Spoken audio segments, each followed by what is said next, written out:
हाय hello everyone. So angel one पे आज हम डिस्कशन करेंगे, कौन कॉल एनालिसिस करेंगे कंपनी का। इनका रिजल्ट हमने कवर किया था एंड हमने देखा था कि इनके रिजल्ट में कोई प्रॉब्लम नहीं है। कंपनी अभी करंट फेज में बहुत अच्छा परफॉर्म कर रही है, लेकिन मार्केट को जो कंसर्न है एंजल वन को लेकर के वो इसके आउटलुक के ऊपर है कि क्या कंपनी ये ग्रोथ रेट मेंटेन कर पाएगी, जो क्लाइंट एक्विजिशन इंजन है इनका, या जो अर्निंग पोटेंशियल कंपनी की पहले लग रही थी क्या वो सेम पेस पे उसको मेंटेन कर पाएगा। बिकॉज सेबी के ऑफकोर्स जो रेगुलेशंस हुए हैं पास्ट में, उसको लेकर के ये सारे कंसर्न हैं। हमने इनके रिजल्ट में देखा था, जहां पे मैनेजमेंट ने कॉन कॉल में भी इस चीज को बोला था कि 13 से 14% का इम्पैक्ट ये एक्सपेक्ट कर रहे हैं, ये जो नए डेरिवेटिव चेंजेस में, डेरिवेटिव सेगमेंट में जो चेंजेस लेकर के आया है सेबी, उसकी वजह से। प्लस ट्रू टू लेवल वाला जो पार्ट है, जो एंजल वन का लगभग 8 से 9% है, उस पे भी सेबी ऑलरेडी रेगुलेशन ला चुका है। सो रिजल्ट हमने डिस्कस कर लिया था। कॉन कॉल के अंदर हमको देखना है कि मैनेजमेंट क्या स्ट्रेटेजी बेसिकली फॉलो करने वाला है, जिससे वो एक्सपेक्ट कर रहे हैं कि इनके ये जो इम्पैक्ट है उसको ऑफसेट किया जा सकता है एंड कंपनी क्या कितना ज्यादा कॉन्फिडेंट है अपने ग्रोथ रेट को मेंटेन करने के लिए, बिकॉज उसी के बेसिस पे हम इसका आगे का आउटलुक और स्टॉक का एक्सपेक्टेशन वगैरह रख सकते हैं। तो इनका रिजल्ट हमने डिस्कस कर लिया था। कुछ एक दो इंपॉर्टेंट चीजें वापस से डिस्कस करते हैं। तो रिजल्ट में सबसे पहला आप चीज देखोगे कि कंपनी का क्लाइंट बेस कितना है। 27.5 मिलियन, यानी लगभग 2.25 करोड़ का क्लाइंट बेस है एंजल वन का। कुछ मंथ्स पहले ही इनका जो टोटल क्लाइंट बेस है वो 2 करोड़ का हुआ था। और मतलब क्योंकि कंसिस्टेंटली कंपनी का जो ग्रोथ रेट है क्लाइंट का वो 40-50% पे चल रहा है, तो इसलिए 2.25 करोड़ के क्लाइंट बेस इन्होंने अचीव कर लिया है। दूसरा इंपॉर्टेंट पॉइंट है कि इनका एक्टिव क्लाइंट बेस अगर आप देखोगे तो ये अभी भी लगभग 10% से ग्रो कर रहा है क्वार्टर ऑन क्वार्टर लेवल पे। और एनएससी में एंजल वन ने अपनी सेकंड रैंक को मेंटेन रखा है। मतलब जितने भी ब्रोकर्स हैं इंडिया में, एंजल वन सेकंड नंबर पे आता है in terms of active client base. NSC पे जितने भी एक्टिव क्लाइंट्स हैं, उनकी जब हम बात करते हैं तो। और फिर एक और इंपॉर्टेंट चीज क्या है, इनका ग्रॉस क्लाइंट एक्विजिशन। तो लगभग आप देखोगे तो 16% से इनका क्लाइंट एक्विजिशन का नंबर बढ़ा है। 30 लाख ऑलमोस्ट नए क्लाइंट्स को इन्होंने एक्वायर करा है सेकंड क्वार्टर के अंदर, यानी कि फर्स्ट क्वार्टर के कंपैरिजन में Q2 में 16% इन्होंने अपना क्लाइंट एक्विजिशन बढ़ाया है। और मार्केट शेयर अगर आप देखोगे तो अक्रॉस सेगमेंट, चाहे वो इंडिया का टोटल डीमैट अकाउंट हो, या एनएससी का एक्टिव क्लाइंट हो, या रिटेल का इक्विटी टर्नओवर हो, सब में अपने क्लाइंट मार्केट शेयर को मेंटेन करा है कंपनी ने। कुछ इन्होंने स्टेप्स क्या लिए थे, जो ट्रू टू लेवल का इम्पैक्ट आया था सेबी का, उसको ऑफसेट करने के लिए। तो कैश पे, जो कैश में डीलिंग होती है, ट्रेडिंग होती है, उस पे इन्होंने ब्रोकरेज चार्ज करना स्टार्ट कर दिया था। लास्ट ईयर एंजल वन ने एक्चुअली अपना मार्केट शेयर और बढ़ाने के लिए कैश वाले सेगमेंट में इन्होंने यहाँ पे फ्री प्लान ऑफर करना स्टार्ट किया था। मतलब आप कैश में ट्रेड करोगे, कोई ब्रोकरेज आपको चार्ज नहीं होगा। पर अब क्योंकि वो ट्रू टू लेवल वाला इम्पैक्ट आएगा, तो उसको ऑफसेट करने के लिए कंपनी ने कैश में ब्रोकरेज चार्ज करना स्टार्ट किया है, एएमसी चार्ज करना स्टार्ट किया है। और प्लस आपका जो कोलैटरल आप देते हो अपने ब्रोकर को, उसमें अगर आपका मार्जिन शॉर्टफॉल 50,000 से ज्यादा का होता है तो 12.5% के पर एनम के अकॉर्डिंग कंपनी इस पे इंटरेस्ट भी चार्ज करेगी। सो ये 3-4 चीजों से पहले तो कंपनी का एक्सपेक्टेशन है कि इससे हम ट्रू टू लेवल वाले जो इम्पैक्ट है उसको हम ऑफसेट कर सकते हैं। देन मार्जिन का अगर आप देखो तो एंजल वन का स्टॉक जो अपने हाई से ऑलमोस्ट आधा हो गया, 4,000 से 2,000 तक चला गया था स्टॉक। उसका एक बड़ा रीजन ये भी था कि पिछले फाइनेंशियल ईयर में थर्ड क्वार्टर से इस कंपनी का जो मार्जिन है वो कंसिस्टेंटली नीचे आ रहा था। एवरेज मार्जिन देखोगे अगर आप एंजल वन का, तो 42-45% के रेंज में रहता है। लास्ट फाइनेंशियल ईयर में थर्ड क्वार्टर में इनका मार्जिन 38% आया, देन 39% गया, और उसके बाद Q1 में पिछले क्वार्टर में 33% चला गया। क्यों गया था हमको क्लियरली पता है, बिकॉज आईपीएल में जो इन्होंने ब्रांडिंग वगैरह करी है, जो स्पॉन्सरशिप वगैरह लिया है, उसका कॉस्ट जाता है इनको, जो बीसीसीआई को पे करना पड़ता है। और वो कब पे करना पड़ता है, फोर्थ क्वार्टर में एंड फर्स्ट क्वार्टर में। सबसे बड़ा अमाउंट फर्स्ट क्वार्टर में जाता है आपका, बिकॉज आईपीएल के मोस्टली जो मैचेस हैं वो Q1 में होते हैं। तो इसीलिए कंपनी ने वो अमाउंट पे किया बीसीसीआई को, जिससे इनका मार्जिन इंपैक्ट हुआ। और इस क्वार्टर का सबसे बड़ा हाईलाइट क्या था कि एंजल वन वापस अपने नॉर्मल मार्जिन ट्रेजेक्टरी में आ गया, 48-49% का मार्जिन आ गया कंपनी का। एंड मार्केट ने भी उसी अकॉर्डिंग, हमने देखा, स्टॉक को रिवॉर्ड भी किया। 2200-2300 से वापस 2600-2700 के लेवल पे स्टॉक आया है। एक और बड़ी डेवलपमेंट हुई है एंजल वन के लिए, वो हुई है इनके प्लेटफॉर्म पे। हम पिछले काफी सारे कॉन कॉल में डिस्कस कर रहे हैं कि मैनेजमेंट का फोकस है आगे चल के मल्टीपल प्रोडक्ट्स जो है वो ऑफर करना है इनको। मतलब एक फिनटेक मॉडल की तरफ आगे प्रोग्रेस कर रहा है एंजल वन। ब्रोकिंग से हट करके इनका फोकस है कि एक पूरा फाइनेंशियल पार्टनर बनना है हमको हमारे क्लाइंट्स का। तो उसमें जो इनके लोन प्रोडक्ट्स थे, जो क्रेडिट प्रोडक्ट्स थे जिनकी टेस्टिंग चल रही थी, वो फाइनली इस क्वार्टर में लाइव कर दिया कंपनी ने। 3 एनबीएफसीज के साथ में टाई अप किया और लगभग 360 करोड़ के आसपास इन्होंने लोन डिसबर्स भी कर दिया। ये पूरा क्वार्टर ऑपरेशनलाइज नहीं था, आई थिंक अगस्त में इन्होंने इस चीज को करना शुरू करा, तो 1-2 महीने के अंदर ही कंपनी का 360 करोड़ का लोन बुक इन्होंने डिसबर्स किया। एफडी भी डिस्ट्रीब्यूशन इन्होंने करना शुरू कर दिया है। तो एफडी में आप देखोगे Bajaj finance, Shriram finance, south Indian bank जैसे बड़े बड़े लेंडर्स के साथ में इनका टाई अप है, जिनका एफडी अब डिस्ट्रीब्यूट कर रहा है। और सबसे बड़ी चीज क्या है क्लाइंट के लिए कि उनको इन बैंकों के, इन एनबीएफसी के प्लेटफॉर्म पे जाके कोई अकाउंट ओपन नहीं करवाना है, वो डायरेक्टली एंजल वन के प्लेटफॉर्म से इनमें इनके एफडीज में इन्वेस्ट कर सकते हैं। कोई अकाउंट ओपनिंग वगैरह जो हेक्टिक प्रोसेस है वो फॉलो करने का रिक्वायरमेंट नहीं रहेगा। सो ये कुछ बड़े डेवलपमेंट्स एंजल वन के जो इन्होंने Q1 में करे। अब हमको देखना है कि मैनेजमेंट क्या बोल रहा है कॉन कॉल के अंदर और कितना ज्यादा वो कॉन्फिडेंट है आगे की ग्रोथ रेट को मेंटेन करने के लिए। So first of all company का कहना है कि ये जो Q2 था ये काफी इवेंटफुल क्वार्टर था। सेबी ने बहुत सारे रेगुलेशंस लाए, ट्रू टू लेबल का लाया, फिर आपका इंडेक्स डेरिवेटिव में लाया, जैसे उन्होंने कॉन्ट्रैक्ट साइज बढ़ा दिया, प्लस आपका जो वीकली एक्सपायरी है उसको कम कर दिया, मतलब हर एक इंडेक्स का एक ही एक्सपायरी होगा वीक के अंदर। तो ये सारे बड़े बड़े चेंजेस करे सेबी ने, एंड देन उसके अगेंस्ट में एंजल वन ने भी कुछ अपने मॉडल्स में चेंजेस करे उस इम्पैक्ट को ऑफसेट करने के लिए। सो कंपनी कह रही है कि सबसे पहला काम हमने क्या करा, ट्रू टू लेबल जिससे हमारे इनकम पे 8 से 9% का इम्पैक्ट पड़ सकता था, उसको ऑफसेट करने के लिए वही हमने कैश में चार्ज करना स्टार्ट किया। कोलैटरल मार्जिन पे हमने 12.5% चार्ज करना स्टार्ट किया। सो इससे हम पूरे कॉन्फिडेंट है कि एटलीस्ट ये जो ट्रू टू लेबल वाला जो पार्ट है इसको हम इजीली ऑफसेट कर देंगे, इससे हमारे बिजनेस पे कोई खास इंपैक्ट नहीं पड़ेगा। दूसरा पॉइंट आता है, कंपनी का कहना है कि डाइवर्सिफिकेशन हमारा मेन फोकस है पिछले काफी सारे टाइम से, और इसीलिए हम बात करते हैं कि एंजल वन को एज अ ब्रोकिंग बिजनेस हमको एनालाइज नहीं करना है, हमको आज इस एंजल वन के बिजनेस को देखना है एज अ फिनटेक मॉडल। मतलब क्योंकि कंपनी इंक्रीमेंटली अगर आप देखोगे तो पिछले 1-2 साल से ये सारे नए बिजनेसेस के ऊपर इन्वेस्टमेंट कर रही है, जिसमें आपका ये लोन वाला बिजनेस आता है, इंश्योरेंस का बिजनेस आता है, एफडी का बिजनेस आता है, वेल्थ मैनेजमेंट का बिजनेस आता है, एसेट मैनेजमेंट का बिजनेस आता है। सो इन सारे बिजनेसेस पे कंपनी इन्वेस्ट कर रही है, एंड आगे का टारगेट इनका यही है कि ब्रोकिंग का रेवेन्यू शेयर धीरे धीरे कम होते जाएगा और ये सारे जो न्यू बिजनेसेस हैं इनका रेवेन्यू शेयर बढ़ेगा। तो उसी के अकॉर्डिंग कंपनी ने फाइनली ये जो हमने डिस्कस किया अभी, लोन वगैरह के प्रोडक्ट्स इन्होंने डिसबर्स करना स्टार्ट कर दिया है, आपका एफडी भी डिस्ट्रीब्यूट करना स्टार्ट कर दिया इस क्वार्टर से। देन म्यूचुअल फंड जो कंपनी ने आई थिंक डेढ़ साल पहले लॉन्च किया था अपने प्लेटफॉर्म पे, उस पे एक और फिर से इस क्वार्टर में बड़ा माइलस्टोन इन्होंने अचीव किया है। सो 2.3 मिलियन यूनिक एसआईपीज रजिस्टर्ड हुए हैं एंजल वन के प्लेटफॉर्म पे Q2 के अंदर। मतलब अगर आप नंबर टर्म्स में देखो तो 23 लाख के आसपास ये यूनिक एसआईपी रजिस्टर्ड हुए हैं, मतलब न्यू कस्टमर्स ने एसआईपी रजिस्टर्ड करी है इस पर्टिकुलर क्वार्टर में। और इंडिया में इंक्रीमेंटल एसआईपी रजिस्ट्रेशन में भी अगर आप मार्केट शेयर देखोगे एंजल वन का, तो कंपनी नंबर 2 पे आती है। पिछले काफी सारे क्वार्टर से इस कैटेगरी में भी कंपनी ने अपना मार्केट शेयर मेंटेन करके रखा है। देन पर्टिकुलरली अगर हम सितंबर की बात करें तो सिर्फ सितंबर मंथ में कंपनी ने 8 लाख से ज्यादा एसआईपीज रजिस्टर्ड करे हैं। एंड मैनेजमेंट का कहना है कि एक्चुअली ये चीज हमको कॉन्फिडेंट देता है। इन्होंने 1-1.5 साल पहले अपने सुपर ऐप के ऊपर बहुत ज्यादा इन्वेस्टमेंट किया था। ये सुपर ऐप क्यों बनाया था एंजल वन ने, पर्पस यही था कि हमको ब्रोकिंग से हटके ये सारे प्रोडक्ट्स इस प्लेटफॉर्म के ऊपर लेकर के आने हैं। सबसे पहले इन्होंने एसआईपी देना ही स्टार्ट किया था। तो अब जो कंपनी कह रही है कि जो हम नए क्लाइंट को ऑनबोर्ड करते हैं और क्लाइंट ऑनबोर्डिंग के बाद जितना टाइम लगता है उसको फर्स्ट टाइम एसआईपी परचेज में, वो टाइम कम होता जा रहा है। ये एक बहुत बड़ा पॉजिटिव फीडबैक है हमारे लिए।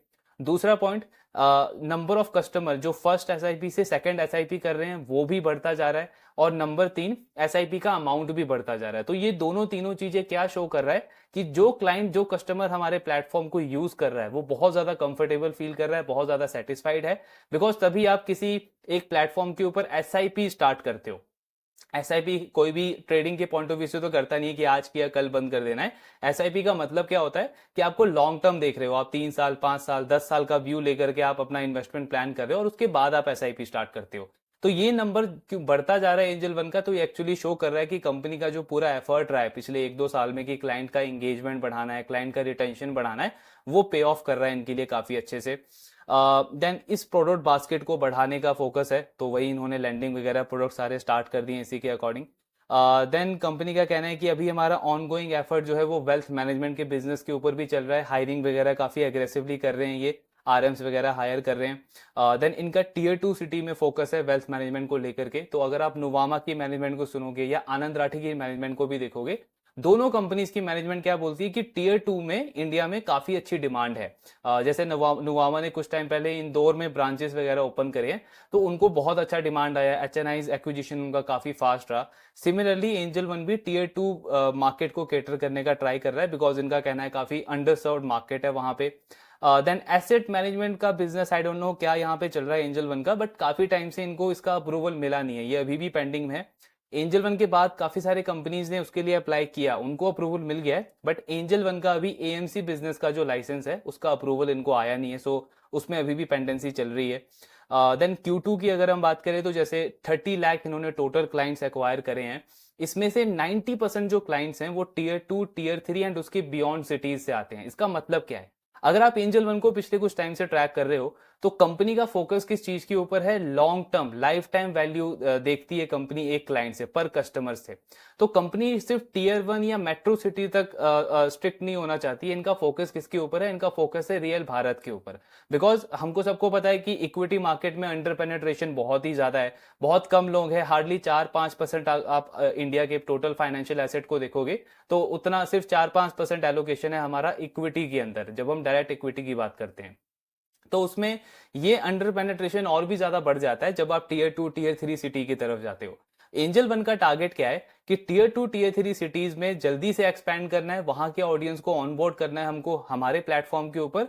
Then of course with time जब वो इन्वेस्टमेंट अपना स्टार्ट करेंगे, क्योंकि नॉर्मली कंपनी का कहना क्या होता है कि एक क्लाइंट को जब हम एक्वायर करते हैं तो हम उससे ये एक्सपेक्ट नहीं करते हैं कि डे 1 से वो ट्रेडिंग चालू कर दे, बिकॉज हमारा मॉडल ब्रोकिंग का है ही नहीं। हमको क्लाइंट चाहिए हमारे प्लेटफॉर्म पे, एंड हमारे लिए इंपॉर्टेंट ये है कि क्लाइंट एक्टिव रहना चाहिए। इसी पर्पज से हम उसको ये सारे प्रोडक्ट्स ऑफर कर रहे हैं। तो ये सबसे बड़ा डिफरेंस होता है एक ट्रेडिशनल ब्रोकर्स में और आपका डिस्काउंट या डिजिटल ब्रोकर के अंदर, बिकॉज यहाँ पे आप पुश नहीं करते हो क्लाइंट को कि आपको ट्रेडिंग ही करनी है डे 1 से। क्लाइंट के पास में पूरा फ्रीडम है, आपको बेसिकली उसको वो सारे रिसोर्सेज देने, वो सारे टूल्स देने, एक अच्छा प्लेटफॉर्म देना है, अच्छी टेक्नोलॉजी देना है, जिससे वो खुद ये डिसाइड कर पाए कि उसके रिस्क प्रोफाइल के अकॉर्डिंग क्या बेस्ट है। एंड इनके मोस्टली जो क्लाइंट्स हैं वो 6 महीने बाद, 1 साल बाद जाके एक्टिव होना स्टार्ट होते हैं। सो वही कंपनी का फोकस है कि टीयर 2, टीयर 3 मार्केट से ज्यादा क्लाइंट को एक्वायर करा जाए। देन विद टाइम जब वो 1 साल 1.5 साल के बाद जब एक्टिव होंगे तो उनका रेवेन्यू आना स्टार्ट होगा एंजल वन का, तो ये जो अपफ्रंट कॉस्ट है ये ऑटोमेटिकली ऑफसेट होगा वहां से। तो मार्केट शेयर गेन करने के ऊपर फोकस है कंपनी का। और ये क्यों कर पा रहे हैं? ऑफकोर्स डिजिटल मॉडल है, इसीलिए कंपनी इसको स्केल अप कर पा रही है इतनी जल्दी। देन इनका कैश वाले सेगमेंट से अगर आप रेवेन्यू शेयर देखोगे तो 13% आता है आज के टाइम पे, लेकिन अभी आने वाले क्वार्टर्स में और बढ़ेगा, क्योंकि कंपनी ने कैश वाले सेगमेंट पे भी ब्रोकरेज चार्ज करना स्टार्ट कर दिया है। फिर जो ये एंसिलरी इनकम है, जो ये इनको ट्रू टू लेबल वाला जो पार्ट है, उससे 8% के आसपास इनकम आया इनका Q2 में भी, लेकिन अब थर्ड क्वार्टर से ये इनकम नहीं आएगा, बिकॉज 1 अक्टूबर से आपका सेबी का जो वो रेगुलेशन है वो स्टार्ट हो जाएगा। तो बेसिकली सेबी का पर्पस क्या था इस रेगुलेशन को लाने का, कि वो स्टैंडर्डाइजेशन चाहते हैं इंडस्ट्री के अंदर, कि किसी को भी एक्स्ट्रा बेनिफिट ना मिले, कि अगर आप ज्यादा वॉल्यूम आ रहे हो तो आपको थोड़ा सा डिस्काउंट मिल जाए, वैसी चीज सेबी नहीं चल रहा, स्टैंडर्डाइजेशन चाहता है। सो उसी पर्पज से वो ये रेगुलेशन को लेकर के आए हैं। देन इस क्वार्टर में अगर आप एंजल वन का अदर ओपेक्स देखोगे, यानी अदर एक्सपेंसेस देखोगे, तो वो 25% गिरा है कंपेयर टू लास्ट क्वार्टर यानी Q1। जबकि इनका अगर आप क्लाइंट एक्विजिशन देखोगे तो 16% ग्रो हुआ है क्वार्टर ऑन क्वार्टर लेवल पे, फिर भी अदर एक्सपेंसेस 25% गिरा है। तो उसका रीजन क्या है? इसका रीजन है आईपीएल कॉस्ट। Q1 में इनका सबसे बड़ा पार्ट जो है आईपीएल ब्रांडिंग का, वो ये बीसीसीआई को पे करते हैं, इसीलिए इनका अदर एक्सपेंसेस बढ़ गया था। इस क्वार्टर में वो चीज नहीं थी, तो इनका अदर एक्सपेंसेस गिर गया, लेकिन क्लाइंट एक्विजिशन फिर भी मेंटेन रहा कंपनी का। देन कुछ टाइम पहले एंजल वन ने QIP रेज किया था, सो उसकी वजह से इनका ROE अभी थोड़ा सा नीचे आ गया, लेकिन कंपनी बोल रही है कि आने वाले क्वार्टर्स में वो वापस से पुराने वाले लेवल्स पे आ जाएगा। अब सबसे इंपॉर्टेंट जो सेबी का नया सर्कुलर आया है डेरिवेटिव सेगमेंट को लेकर के, सो कंपनी का कहना है कि इससे हमारे इनकम पे 13 से 14% का इम्पैक्ट हम एस्टिमेट कर रहे हैं आने वाले टाइम पे हमारे इनकम पे पड़ेगा। लेकिन सबसे इंपॉर्टेंट चीज है टेलविंड को देखना। मैनेजमेंट कह रहा है कि अगर आप इस सेक्टर में टेलविंड देखो और डिजिटल ब्रोकर्स का ग्रोथ देखो, तो on an average digital broker जो है वो 50 से 60% के रेट पे क्लाइंट एक्वायर कर रहा है। हमारा एंजल वन का भी अगर आप क्लाइंट एक्विजिशन देखोगे तो 50 से 60% पे क्लाइंट एक्विजिशन ग्रो हो रहा है। जैसे हमने अभी क्वार्टर ऑन क्वार्टर का डेटा देखा कि पिछले क्वार्टर के कंपैरिजन में इस क्वार्टर में कंपनी ने 16% ज्यादा क्लाइंट एक्वायर करा। तो 16% अगर आप एक क्वार्टर में ज्यादा एक्वायर कर रहे हो और फुल ईयर के बेसिस पे देखो तो ऑटोमेटिकली 65% की ग्रोथ हो जाती है। तो कंपनी क्या कह रही है कि ये जो 50-60% का हमारा क्लाइंट एक्विजिशन का ग्रोथ है, ये हमको अनेबल करता है कि जो भी इंपैक्ट पड़ेगा ये 13-14% का इस रेगुलेशन की वजह से, वो हम मैक्सिमम 1 से 2 क्वार्टर के अंदर उसको ऑफसेट कर देंगे, उसको हम निगेट कर देंगे, बिकॉज हमारा क्लाइंट एक्विजिशन इतने इतने तेजी से बढ़ रहा है। ये पहला पॉइंट हो गया। दूसरा पॉइंट कंपनी कह रही है कि आपको सेबी का इंटेंशन भी देखना चाहिए इसमें कि सेबी ये रेगुलेशन लेके आया क्यों है। तो सेबी का इंटेंशन ये है कि इस रेगुलेशन से सबसे पहला मार्केट का जो लॉन्ग टर्म सस्टेनेबिलिटी है वो बिल्ड हो। दूसरा, जो स्मॉल रिटेल इन्वेस्टर्स हैं उनका पार्टिसिपेशन कम हो, उनका लॉस कम हो, F&O के अंदर जो वो अननेसेसरी इतना ज्यादा ट्रेडिंग कर रहे हैं वो कम हो जाए। अब एंजल वन कह रहा है कि आप इसका सिर्फ एक एस्पेक्ट देख रहे हो कि इससे ट्रेडिंग वॉल्यूम कम होगा तो हमारे इनकम पे इंपैक्ट पड़ेगा, लेकिन आपको दूसरा एस्पेक्ट भी देखना चाहिए कि हम डिजिटल ब्रोकर्स हैं, हम डिस्काउंट ब्रोकर्स हैं, हम प्लेटफॉर्म बेस्ड कंपनी है, हम ट्रेडिशनल ब्रोकर वाला मॉडल नहीं है हमारा कि एक फिक्स कॉस्ट हमारी इतनी ज्यादा हाई है तो अगर इस तरीके का इंपैक्ट होगा तो हमारे बिजनेस पे बहुत ज्यादा नेगेटिव इंपैक्ट पड़ेगा। वैसा बिजनेस मॉडल नहीं है हमारा। मॉडल है बिजनेस क्लाइंट की रिटेंशन के ऊपर। हमारा फोकस क्या होता है कि क्लाइंट को आज एक्वायर किया, देन 4 साल 5 साल 6 साल 7 साल तक क्लाइंट को हमको एक्टिव रखना है हमारे प्लेटफॉर्म पे, एंड ऑफ कोर्स वहां से रेवेन्यू तो आएगा और सारी चीजें ऑपरेटिंग लेवरेज वगैरह हमको मिलेगा। तो कंपनी कह रही है कि अब अगर आप इस रेगुलेशन से देखो तो सबसे बड़ी चीज क्या होगी कि क्लाइंट का जो इन्वॉल्वमेंट है ट्रेडिंग के अंदर वो कम हो जाएगा। जैसे लेट्स से फॉर एग्जांपल अगर एक क्लाइंट पहले मंथ में 10 से 12 ट्रेड करता था, अब क्योंकि उन्होंने पर इंडेक्स जो एक्सपायरी है उसको कम कर दिया है, कॉन्ट्रैक्ट साइज बढ़ा दिया है, तो सेम क्लाइंट का जो नंबर ऑफ ट्रेड है, जो ट्रेडिंग है, वो मंथ में मैक्सिमम 6 से 7 करेगा। तो उसका ट्रेडिंग में इन्वॉल्वमेंट कम हो जाएगा। ट्रेडिंग में इन्वॉल्वमेंट कम होगा तो क्या होगा, उसका लॉस का चांस भी कम हो जाएगा, बिकॉज अगर आप एग्रेसिव ट्रेडिंग करते हो, महीने में 10-12 ट्रेड लेते हो, तो आपका लॉस होने का चांस ज्यादा बढ़ जाता है।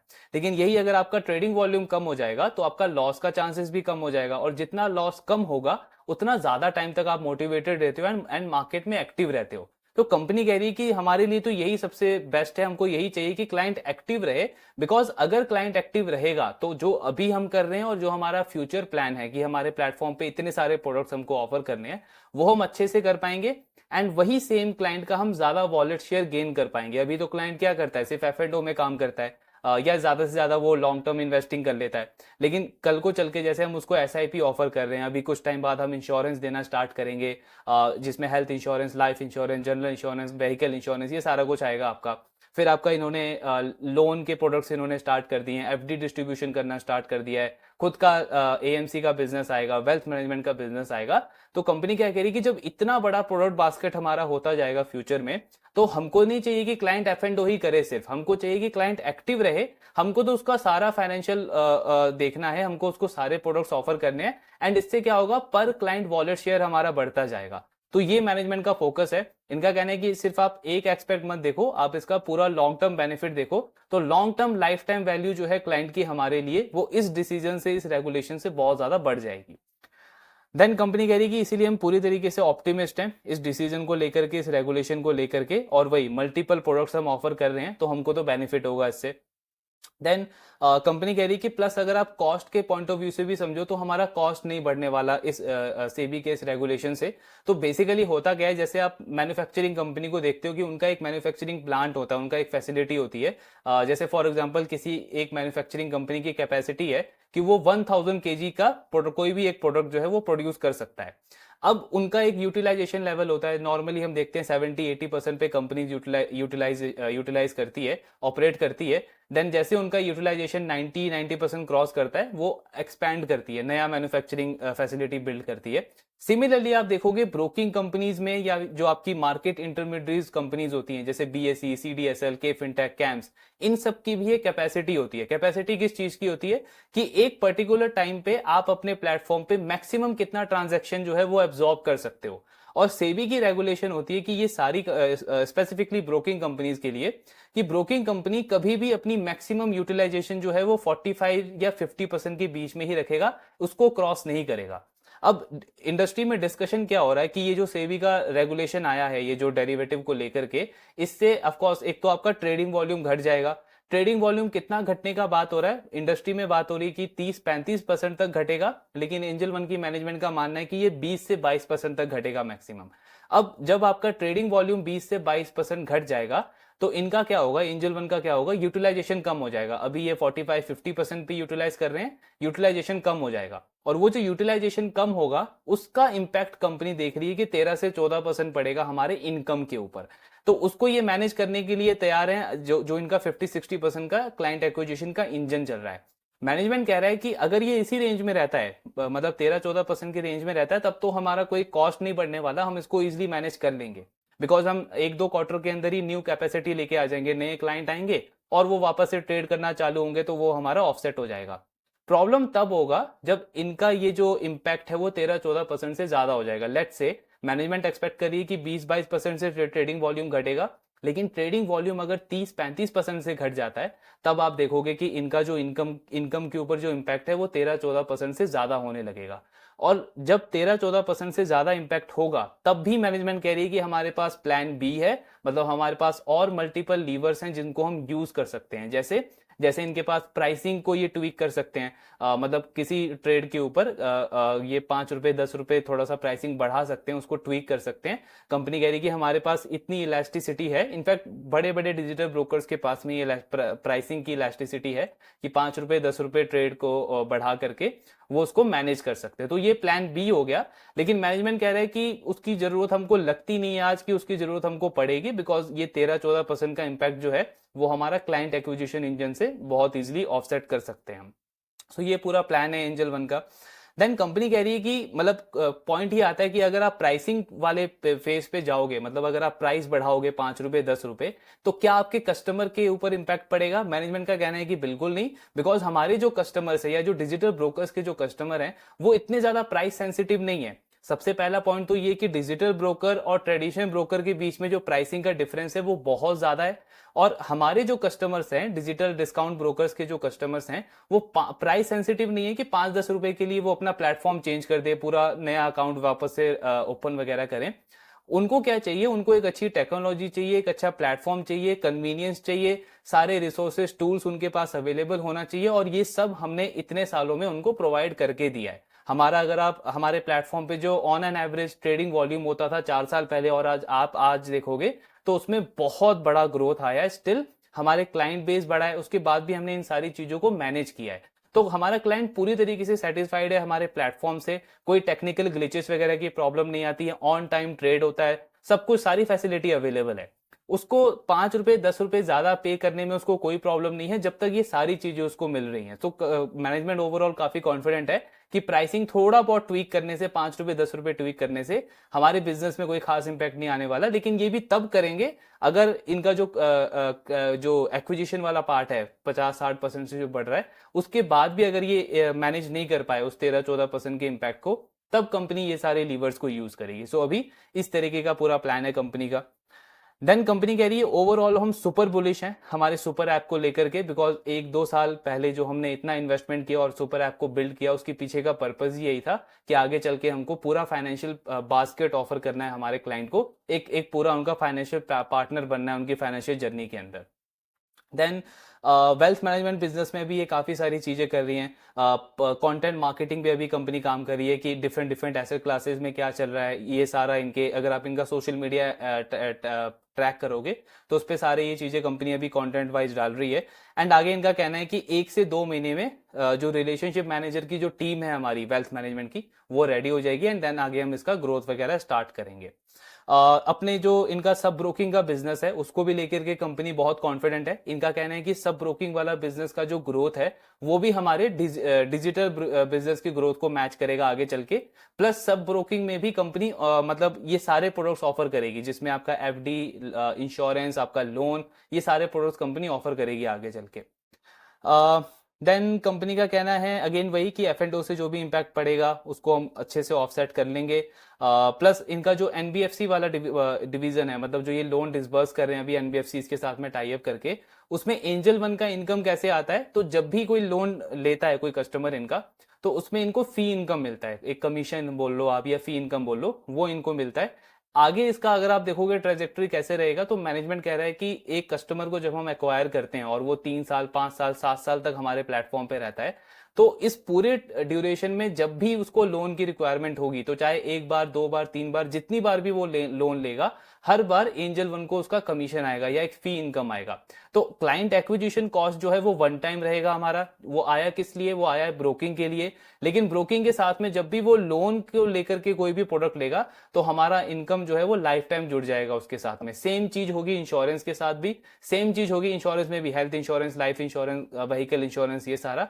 और सेम चीज होगा आपका एसआईपीज हो गए, म्यूचुअल फंड हो गया, वेल्थ मैनेजमेंट हो गया, इन सारे प्रोडक्ट्स को लेकर भी। तो इसीलिए मैनेजमेंट बहुत कॉन्फिडेंट है कि अगले 3-4 साल में ये सारे प्रोडक्ट जब कंट्रीब्यूट करना स्टार्ट करेंगे, तो हमारा बिजनेस जो है वो और भी ज्यादा सस्टेनेबल हो जाएगा।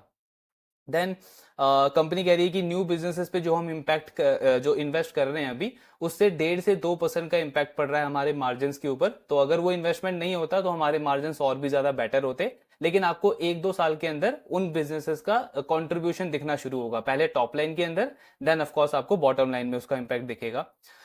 देन कंपनी कह रही है कि एसआईपी वाले पार्ट को लेकर के हम बहुत कॉन्फिडेंट है, म्यूचुअल फंड वाले पार्ट को लेकर के हम बहुत कॉन्फिडेंट है, क्योंकि अगर आप देखोगे एंजल वन जितने भी क्लाइंट एक्वायर करती है, एक तो ये 90% टीयर 2 टीयर 3 टीयर 4 सिटी से करते हैं। दूसरा, इनके मोस्टली जो क्लाइंट्स हैं वो उनकी एज बिलो 30 ईयर्स होती है। तो ऐसा क्यों कर रही है कंपनी? कंपनी का कहना है कि अगर आप हमारे ये जो एसआईपी वाले क्लाइंट हैं, इनका अगर आप एवरेज एज देखो तो 25 26 27 साल के एज के कस्टमर्स हैं ये, और इनके पास पूरी लाइफ पड़ी है अभी इन्वेस्टमेंट को। तो जब तक ये रिटायर होंगे तब तक ये इन्वेस्टमेंट करेंगे, एसआईपीज में करेंगे, म्यूचुअल फंड में करेंगे, लॉन्ग टर्म इन्वेस्टिंग करेंगे, एफ एंड ओ करेंगे, ये सारे प्रोडक्ट्स ये एक्सप्लोर करेंगे। तो हमारा जो रेवेन्यू का जो शेयर है, रेवेन्यू की जो ट्रेजेक्टरी है, वो बहुत ज्यादा लॉन्ग टर्म हो जाती है। तो इसीलिए हम इस बिजनेस मॉडल को लेकर के बहुत कॉन्फिडेंट हैं कि मतलब उनकी रिटायरमेंट तक हमारा जो इनकम है वो आने का चांस बन जाएगा एक तरीके से। मार्केट शेयर पे कंपनी कह रही है कि इंडिया का टोटल डीमैट अकाउंट में हमारा 23% के आसपास का मार्केट शेयर है, एंड ये आने वाले टाइम में और इंक्रीज होता जाएगा। देन कंपनी का कहना है कि वेल्थ मैनेजमेंट वाले बिजनेस में अभी एक तरीके का कॉन्ट्राडिक्ट आप देख सकते हो, क्योंकि म्यूचुअल फंड ये अपने खुद के प्लेटफॉर्म पे ऑफर कर रहे हैं, और वेल्थ मैनेजमेंट का जो बिजनेस है उसमें भी आप म्यूचुअल फंड वगैरह सेल करोगे। लेकिन दोनों में डिफरेंस क्या है? खुद के प्लेटफॉर्म पे जो ये म्यूचुअल फंड ऑफर कर रहे हैं वो एक तरीके का डीआईवाई हो गया, डू इट योरसेल्फ, मतलब कस्टमर को हमने प्लेटफॉर्म दे दिया, अब कस्टमर खुद से म्यूचुअल फंड बाय कर रहा है। लेकिन अगर कस्टमर चाहता है कि मुझे एडवाइस चाहिए, मुझे गाइडेंस चाहिए, मुझे सिर्फ एसआईपी का नहीं, मुझे मेरा पूरा वेल्थ मैनेज कराना है कि मेरे रिस्क के अकॉर्डिंग, मेरे प्रोफाइल के अकॉर्डिंग मेरा कौन सा प्रोडक्ट होना चाहिए मेरे पोर्टफोलियो में, अगर उसको पूरा गाइडेंस चाहिए, तब हमको वो फी पे करेगा और वो हमारे ये जो वेल्थ मैनेजमेंट वाला मॉडल है उसके अंदर आ जाएगा। एंड उसके बाद लास्टली वही कंपनी का कहना है कि डिजिटल प्लेयर्स जितने भी हैं मार्केट में, उनके पास प्राइस इलास्टिसिटी बहुत ज्यादा है। तो जब भी वो चाहे इस प्राइसिंग को यूज कर सकते हैं अपने बिजनेस मॉडल को और ज्यादा सस्टेनेबल या प्रॉफिटेबल बनाने के लिए। सो उसमें कोई भी प्रॉब्लम हमको लगता नहीं है। तो ये पूरा कॉन कॉल वाला पार्ट था एंजल वन का। अब इसमें अगर आप देखोगे तो रिजल्ट तो कंपनी का अगेन अच्छा आया ही है, लेकिन इस बिजनेस के साथ में थोड़ा सा कंसर्न क्या है? करंट टाइम में कोई प्रॉब्लम नहीं है, अभी परफॉर्मेंस अच्छी है, लॉन्ग टर्म प्रोस्पेक्ट भी हमको समझ में आता है कि बहुत अच्छा है कंपनी का, बिकॉज इंडस्ट्री में इतना ज्यादा अंडर पेनिट्रेशन है, तो इंडस्ट्री में ऑलमोस्ट 4 से 5 गुना ग्रोथ एक्सपेक्टेड है अगले 10-15 साल में। और ये जो प्लेयर है एंजल वन प्लेयर जो है, ये इंडस्ट्री का फास्टेस्ट ग्रोइंग प्लेयर में आता है। तो लॉन्ग टर्म में भी कोई प्रॉब्लम नहीं लगता, अभी भी नियर टर्म में भी कोई प्रॉब्लम नहीं लगता। जो थोड़ा बहुत कंसर्न है इसके बिजनेस को लेकर के, वो आप नियर टू मीडियम टर्म में बोल सकते हो, मतलब अगले कुछ क्वार्टर से लेकर के 1-1.5 साल के बीच में। क्योंकि अगर ये वाले जो इम्पैक्ट हुए हैं सेबी की वजह से, जो ये नए रेगुलेशन जो आए हैं, अगर उससे कंपनी इनको अच्छे से मैनेज कर लेती है, जो ये जैसा ये बता रहे हैं, तब तो फिर ठीक है, इनका ग्रोथ इंजन चल ही रहा है कंटिन्यू। वैल्यूएशन आप देखोगे तो बहुत ल्यूक्रेटिव है, 17-18 का पी मल्टीपल है, तो यहां से जबरदस्त री रेटिंग का चांस बनता है स्टॉक के अंदर। लेकिन इन केस अगर, सबसे पहला पॉइंट तो ये आता है कि आप ये ट्रू टू लेवल वाला तो आप मैनेज कर लोगे, लेकिन ये जो आप एक्सपेक्ट कर रहे हो कि 50-60% का क्लाइंट एक्विजिशन इंजन आपका वो 13-14% का इंपैक्ट मैनेज कर लेगा, अगर वो नहीं हो पाता है और क्लाइंट को दूसरे लीवर्स यूज करने पड़ते हैं प्राइसिंग वाले, तो एक तो वो थोड़ा सा नेगेटिव होगा, बिकॉज अगर कंपनी प्राइसिंग वाला यूज करने जाएगी तो हमको थोड़ा सा क्लोजली वहां पे देखना पड़ेगा कि प्राइसिंग बढ़ाने के बाद क्या एंजल वन का जो एक्विजिशन पार्ट है, क्लाइंट एक्विजिशन जो 50-60% से ग्रो हो रहा है, वो ग्रोथ रेट सेम रहता है या कम होता है। तो सबसे पहले हमको वो देखना पड़ेगा। लेकिन अगर उसको मैनेज कर लेती है तो ठीक है। तो अभी अपॉर्चुनिटी वाइज अगर हम बात करें, ऐसे केसेस में करना क्या है, अगर ऐसा बिजनेस ऐसा पेस बनता है तो मतलब एक पॉइंट तो क्लियर है कि करंट लेवल पे मैं बहुत बड़ा बैट नहीं कर सकता, बिकॉज मुझे अगला 1 से 2 क्वार्टर देखना है इस बिजनेस का कि इनका वो परफॉर्मेंस कैसा रहता है। मैनेजमेंट कॉन्फिडेंट है उस चीज को मैनेज करने को लेकर के, करंट परफॉर्मेंस और पास्ट का ट्रैक रिकॉर्ड भी दिखाता है कि कंपनी ने इस तरीके के चैलेंजेस को बहुत इजीली फेस किया है। अगर आप पिछले 3-4 साल का डेटा देखोगे एंजल वन का, तो ये जो कैपिटल मार्केट साइकिल है, सॉरी कैपिटल मार्केट जो सेक्टर है, ये बहुत सिक्लिकल सेक्टर है। इसमें BSE, CDSL, camps K fintech, इन सब बिजनेसेस का आपको दिखेगा कि ग्रोथ रेट घटा था बीच में, जब कैपिटल मार्केट का एक बुरा फेस आया था, वॉल्यूम घट गया था, ट्रेडिंग वॉल्यूम बहुत कम हो गए थे, इन सारी कंपनीज का ग्रोथ रेट घटा था। लेकिन एंजल वन उस फेस में भी 20 से 25% के रेट से कंसिस्टेंटली ग्रो कर रहा था। बीच में सेबी का बैन भी लगा था इनके सब ब्रोकिंग वाले बिजनेस के ऊपर 6 महीने का। स्टिल इनका ग्रोथ और प्रॉफिट जो है वो 20-25-30% पे कांस्टेंट था, मेंटेन रखा था कंपनी ने। तो इनका पास्ट का ट्रैक रिकॉर्ड अच्छा है, अभी कंपनी अच्छा कर रही है, प्लस मैनेजमेंट का बहुत सॉलिड गाइडेंस है, मैनेजमेंट पूरा कॉन्फिडेंट है इसको हम आगे भी मैनेज कर लेंगे। तो ये सब देखते हुए एक पॉइंट क्या बनता है कि मैं डिसेंट एलोकेशन जरूर रखूंगा, लेकिन बहुत बड़ा एलोकेशन अभी नहीं, बहुत बड़ा बैट अभी नहीं कर सकता जब तक मुझे इस पे एक पूरी क्लैरिटी ना मिल जाए। तो अगला 1 से 2 क्वार्टर बहुत इंपॉर्टेंट होगा, स्पेसिफिकली ये 3rd क्वार्टर, क्योंकि 3rd क्वार्टर का जब रिजल्ट आएगा कंपनी का, तो हमको देखेगा कि कंपनी ने क्या ये ट्रू टू लेबल वाला जो 8% का इंपैक्ट इनके इनकम पे पड़ेगा, उसको कैसे मैनेज किया।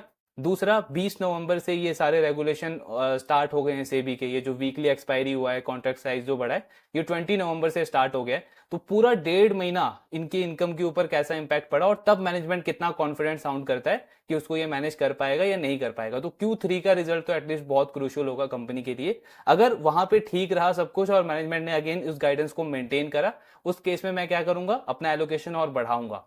लेकिन अगर मुझे प्रॉब्लम दिखा और 4th क्वार्टर में और ज्यादा प्रॉब्लम बढ़ता गया, तब तो ऑफकोर्स ऐसे बिजनेसेस को थोड़े टाइम के लिए अवॉइड करना पड़ेगा, जब तक इनका परफॉर्मेंस वापस से इंप्रूव होना स्टार्ट नहीं हो जाता। लेकिन अभी कोई ऐसा केस लगता नहीं है, कंपनी अच्छा कर रही है, वैल्यूएशन बहुत अच्छा है, डाउन साइड प्रोटेक्टेड लगता है, हाई पेस ऑफ ग्रोथ है, मार्केट शेयर कंपनी गेन करती चली जा रही है। तो एक डिसेंट एलोकेशन के साथ कंपनी को बेट प्ले करा जा सकता है। देन ऑफकोर्स 3rd क्वार्टर में देखते हैं आगे कैसा प्रोग्रेस रहता है हमका कंपनी का। एंड आपके जो डाउट्स है आप शेयर करते रहिए। Thank you very much.